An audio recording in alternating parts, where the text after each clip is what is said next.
Message aux frères et sœurs étrangers, aux Gabonais et à l'État gabonais. Chers frères et sœurs, notre démarche n'est pas dirigée contre les étrangers.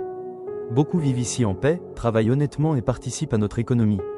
Mais, malheureusement, les comportements de certaines personnes sapent le bon comportement des autres et créent un climat de méfiance.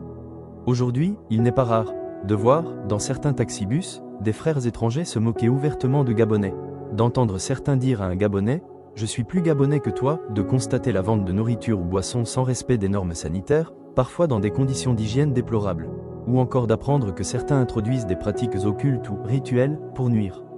Ces réalités ne concernent pas tous les étrangers, mais elles ternissent la confiance et appellent à des ajustements. Par la grâce de Dieu, j'ai eu l'occasion de gérer 2 boutiques.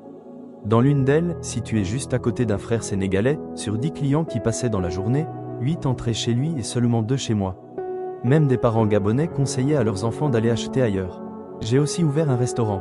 Là encore, la majorité des clients préféraient aller dans les établissements de nos frères ouest-africains, parfois au détriment des normes ou de la qualité. Pire encore, certains affirmaient « Si le restaurant est géré par un Gabonais, il n'aura pas de clients. Mais si c'est un Sénégalais, il aura du monde ». Ces paroles, ces attitudes et ces habitudes de consommation doivent changer. Les Gabonais doivent aussi apprendre à soutenir les entreprises de leurs propres frères pour que l'argent circule dans notre économie locale. Le Conseil des ministres du 12 août 2025 a décidé de réserver certaines petites activités aux Gabonais, réparation de téléphones, coiffure, petits commerces de proximité, etc., avec une période de transition. Ce choix vise à protéger l'emploi national, assainir le commerce informel et offrir aux jeunes Gabonais un accès prioritaire aux premières marches de l'économie.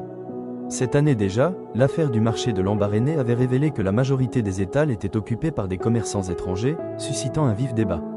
Le ministère avait pris acte de ce malaise. Cette décision gabonaise n'est pas une exception. Dans de nombreux pays africains, certaines activités de proximité sont réservées aux nationaux. Afrique centrale, Congo, Brazzaville, commerce ambulant, vente au détail sur étal, transport urbain réservé aux Congolais. Cameroun, commerce non sédentaire réservé aux Camerounais. Afrique de l'Ouest, Ghana, petit commerce sur étal, petit trading, exploitation de taxis, salon de coiffure réservé aux Ghanéens. Libéria, vente ambulante, exploitation de taxis, réparation, vente de vêtements d'occasion réservés aux Libériens. Mali, activités ambulantes et transports publics soumis à autorisation locale priorisant les nationaux.